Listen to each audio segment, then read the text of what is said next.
Hello friends, आज मैं आपको बताऊंगा गाय भैंस में बुखार का पुख्ता इलाज। जैसे अभी इस तरह के मौसम के अंदर पशुओं के अंदर बुखार हो रही है, टेम्परेचर बढ़ रहा है, बुखार के साथ साथ पशुओं को खांसी है, जुकाम भी हो रही है, नाक से पानी भी आ रहा है, अदर भी दिक्कतें पशु में देखने को मिल रही हैं। तो आपको क्या करना चाहिए, आज की वीडियो के अंदर मैं आपको कुछ इस तरह के जो वेटरनरियन है जो कमेंट्स कर रहे थे उसके लिए वीडियो लेकर के आया हूँ कि किस तरह के इंजेक्शन लगा करके उन पशुओं को आप आसानी से ठीक कर सकते हैं। यदि पशु को टेम्परेचर बढ़ गया तो टेम्परेचर बढ़ना या बुखार होना भी पशु के लिए इस तरह की खतरनाक स्थिति हो सकती है यदि आप उसका समय पर ट्रीटमेंट नहीं करते हैं। तो कौन सा ट्रीटमेंट क्या देना चाहिए, डिटेल से चैनल पर नए जुड़े, सब्सक्राइब, साथ में बेल आइकन।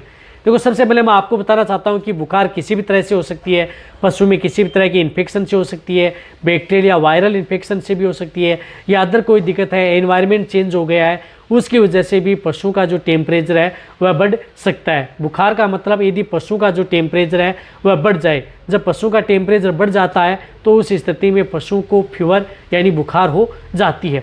तो इसके लिए आपको शुरुआती स्टेज में आपको क्या करना है, जब ये पशु में बुखार हो जाती है तो उसमें आपको ये इंजेक्शन उपयोग करना है, CPM इंजेक्शन, क्लोरफेनिरमाइन मेलेट, यानी क्लोरफेनिरमाइन मेलेट इंजेक्शन।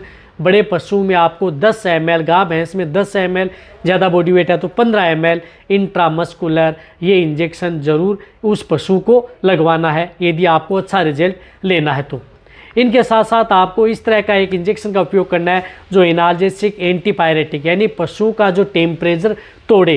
टेम्परेचर को तोड़ने के लिए आपको जिस तरह से इंजेक्शन आता है, डोलाबेन है जिसके अंदर साल्ट है, निमोसलाइड एंड पैरासीटामोल। ये निमोसलाइड एंड पैरासीटामोल किसी भी तरह की जो बुखार हो जाती है उसको आसानी से कंट्रोल कर सकता है। इसकी डोज बड़े पशु जो गाय भैंस हैं उनमें 15 ml से लेकर के 20 ml ओनली ऑन इंट्रामस्कुलर ये इंजेक्शन लगाया जाता है। लेकिन ये निमोसलाइड इसके अंदर साल्ट है तो आप प्रेग्नेंट पशु हैं, गाभिन पशु हैं, उनमें आप इस इंजेक्शन का उपयोग नहीं करना है। इसकी जगह आप मिलोक्सिकेम एंड पैरासीटामोल साल्ट का इंजेक्शन आता है उस इंजेक्शन का उपयोग करें। यदि पशु में बहुत ही ज़्यादा तेज़ बुखार है, प्रेग्नेंट नहीं है, गाभिन नहीं है, तो आप निमोसलाइड इंजेक्शन लगाएं, पैरासीटामोल साथ में मिक्स हो, वह बहुत ही बेटर रिजल्ट पशु में देखने को मिलेगा। तो आप ये 2 इंजेक्शन तो आपको उपयोग करने साथ में इन पशु में, क्योंकि ये इन्फेक्टेड है पशु के लिए, तो इसके लिए आप एंटीबायोटिक इंजेक्शन का उपयोग ज़रूर करवाएं यदि आपको अच्छा रिजल्ट हो सकते हैं। एंटीबायोटिक के तौर पर आप अदर जो इंजेक्शन आते हैं वह इंजेक्शन का उपयोग करने, जिस प्रकार से ऑक्सीटेट्रासाइक्लिन इंजेक्शन है, प्रेग्नेंट नहीं है, बहुत अच्छा है, बुखार के अंदर ही इंजेक्शन रामबाण है, रामबाण एंटीबायोटिक होती है अपने वेट। लेकिन जितने जो मैंने इंजेक्शन बताए ये वेटरनरियन के द्वारा ही आपको अपने पशु में प्रयोग करवा लेना। ऑक्सीटेट्रासाइक्लिन की डोज 15 से 20 ml, प्रेग्नेंट पशु हैं तो आप उसमें ऑक्सीटेट्रासाइक्लिन इंजेक्शन का उपयोग नहीं करना है। इस बात का आपको ध्यान में रखना है। यदि आपका पशु प्रेग्नेंट है, गाभिन है, तो आप ऑक्सी इंजेक्शन न लगाएं, उनके स्थान पर आप इंजेक्शन DCR या अदर एंटीबायोटिक है, स्ट्रेप्टोपेनिसिलिन है, फोर्टिफाइड प्रोकेन पेनिसिलिन है, जिस प्रकार से DCR आता है, अदर इंजेक्शन है वह 2.5 ग्राम से लेकर के 5 ग्राम, और फोर्टिफाइड प्रोकेन पेनिसिलिन ले रहे हैं तो 40 लाख आप उस इंजेक्शन को इंट्रामस्कुलर उन पशुओं में आप लगा सकते हैं। जितने जो मैंने इंजेक्शन बताए कि प्रेग्नेंट पशु को ये नहीं लगाने चाहिए, नॉन प्रेग्नेंट है तो आपको क्या लगाना चाहिए, ये इंजेक्शन लगा करके पशु की किसी भी तरह की जो बुखार है उसको आप आसानी से कंट्रोल कर सकते हैं।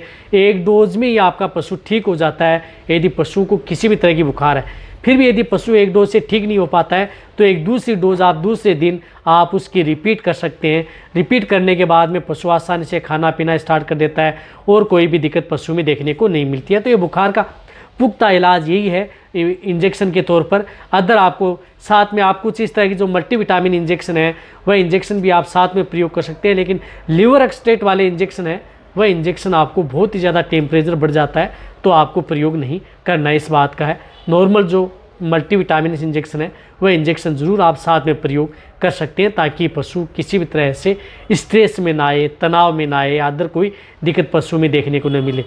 तो आप अच्छी तरह से समझ गए होंगे कि पशु को जब बुखार हो जाती है तो क्या इलाज करना चाहिए। इसी तरह से पशु में किस तरह के रोग यदि पशु में आप देखने को मिल रहे हैं, आपके पशु में आप उसका इलाज नहीं कर पा रहे हैं तो उसका पुख्ता इलाज कैसे किया जाता है, तो नीचे जाके आप कमेंट्स में लिखें।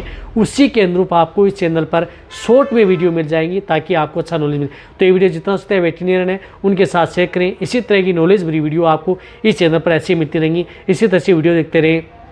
थैंक्स, धन्यवाद।